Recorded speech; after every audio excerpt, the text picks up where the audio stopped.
अस्सलाम वालेकुम। आज हम रिव्यू करेंगे ATS विद MOR पैनल के बारे में। ये फैक्ट्री है जहाँ पे ये पैनल DBs बनते हैं। ये जितने भी हम रिव्यू कर रहे हैं ये यहाँ की ही बनते हैं। सनटेक इंजीनियरिंग सर्विस के नाम से ना हमारी कंपनी है।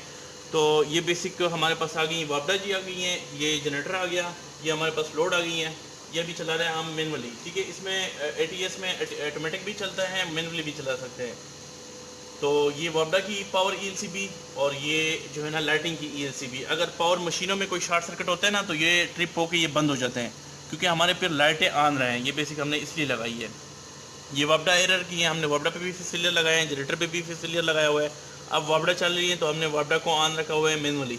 तो ये हमारे पास आगे वोल्ट लोड पे हमने लगाए हैं ये मीटर। जब ये लोड बंद हो जाएगा ना, ये देख लें, ये लोड बंद कर दिया है तो हमारे पास मीटर जो है ना बंद हो गया है। तो हमने फिर दोबारा मैनुअली से लोड ऑन करवा दिया है, तो ये जो है ना वो ऑन हो गई हैं। तो ये भी मैनुअली चल रहे हैं। ये हमारे पास मेन मीटर है, यहाँ पे ये वोल्टेज आ रहे हैं लाइन 1 का, लाइन 2 का, लाइन 3 का। ये एम्पेयर आ रहे हैं लाइन 1, लाइन 2, लाइन 3 के। ये आगे जी हमारे पास वोल्टेज, ये मिनिमम वोल्टेज आ गए, मैक्सिमम एवरेज। ये आगे जी आपके वोल्टेज आ गए लाइन 1 लाइन 2 के दरमियान, लाइन 2 लाइन 3 के दरमियान, लाइन 3 और 1 के दरमियान। ये जी आ गए मिनिमम, ये मिनिमम हमारे पास ये वोल्टेज है। मैक्सिमम ये वोल्टेज आए हुए हैं और एवरेज जो है ना इसमें ये करंट है हमारे पास लाइन 1 लाइन 2 लाइन 3 पे। ये मिनिमम जो है ना 0 ही है, मैक्सिमम जो है ना 4 और एवरेज जो है ना 0 है। अभी की रूटीन के हिसाब से डिमांड जो है ना ये इतना गया हुआ है। और ये किलोवाट आ गया हमारे पास। ये इसमें भी 3 चीज़ें आ गई। ये KVA आ गए हमारे पास, ये आ गई जी फ्रिक्वेंसी आ गई हैं। और उसके बाद हमारे पास ये भी 3 शेप में ये किलोवाट आ गया है और ये गए हैं। अब इसके अंदर इंटरनल हम उसको करते हैं। DB अगर हम ओपन करते हैं,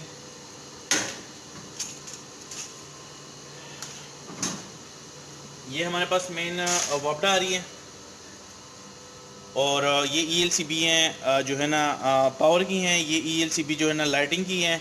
और ये सारे जो जितनी भी सर्किट्स लगे हुए हैं उसके हमने ये स्टिकर लगा के उस पर मैनुअली लिखा हुआ है ना, तो हमारी जितनी भी DBs होती हैं सब मशीनों की ब्रेकर्स लगे हुए हैं। ये अगर लाइटों के ट्रिप होते हैं ना, अब देखो मोटर का ट्रिप हो गया ना ELCB, तो लाइटें आपकी डिस्टर्ब नहीं होंगी। मोटर वाली अभी दोबारा ऑन कर देता हूँ, तो ये आ गई जी लाइटों की। अगर लाइटों की बंद करता हूँ ना तो लाइटों वाली सारी लाइटें जो है ना आपके बंद हो जाएंगे।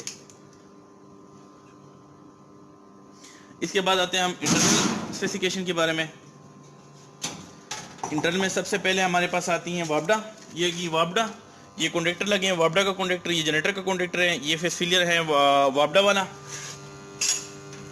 ये वापडा का फेस फेलियर है। तो ये अभी सेट हुआ हुआ है 450 मैक्सिमम पे और मिनिमम पे सेट हुए हैं 350। और ये सेकंड हमने 0 रखा है, थोड़ी सी भी उसमें मसला हो ये फ़ौरन ट्रिप कर जाए। तो ये जी अभी सप्लाई आ रही है। अगर वोल्टेज ज़्यादा हो, ये कम हो, और ये अगर फेस सीक्वेंस मसला हो। ये वापडा का टाइमर हमने सेट किया हुआ है, ये जनरेटर का टाइमर हमने 10 सेकंड सेट किया हुआ है। ये जनरेटर का हमने फेसिलियर रखा हुआ है। जनरेटर भी कोई मसला होता है, जनरेटर वाला सप्लाई ऑन होती हैं तो वो फ़ौरन ट्रिप हो जाए। ये उसकी पावर आ रही है, मेन पावर ये आ गई हैं। और ये सारी जितनी भी पावर्स हैं ना, इसके भी मैं इंशाल्लाह कंट्रोल और पावर और कंट्रोल डायग्राम इंशाल्लाह बनाऊंगा। तो ये इसके अंदर सीटीज़ लगी हैं। ELCB में सिर्फ एक चीज़ का ख्याल रखना है कि यहाँ इस ELCB का ये न्यूट्रल है और इस ELCB का ये न्यूट्रल। अगर ये आपस में कोई भी चीज़ मिक्स हो गई है तो ये फ़ौरन बार बार ट्रिप कर जाती है। तो इस चीज़ का ध्यान रखना है। इसका फ़ायदा भी है क्योंकि खुदा ना खासा किसी को भी शॉर्ट सर्किट लगता है, ये फ़ौरन ट्रिप हो जाती हैं। तो ये हमने इधर भी लगाई हुई हैं और आगे जो टेस्टिंग चाली है उसका भी मैं इंशाल्लाह रिव्यू लेके आऊँगा। उसमें भी हमने ELCB लगवाई है क्योंकि ये सेफ्टीज़ है। सेफ्टीज़ 1-2 रखनी है ताकि खुदा ना खासा फिर हादसा जो है ना उसकी रेशियो बहुत कम हो जाती है। तो ये थी हमारी आज की रिव्यू वर्कशॉप की DBs की। ये सारी मशीनों की ELCB और सारी चीज़ें जो है ना उसकी लगी हुई हैं। तो इंशाल्लाह नेक्स्ट इसकी अभी पावर और कंट्रोल भी वीडियो ये अपलोड होगी, वो भी इंशाल्लाह अपलोड कर देंगे। तो जब तक के लिए इजाज़त, अल्लाह हाफ़िज़, दुआ में याद रखिएगा।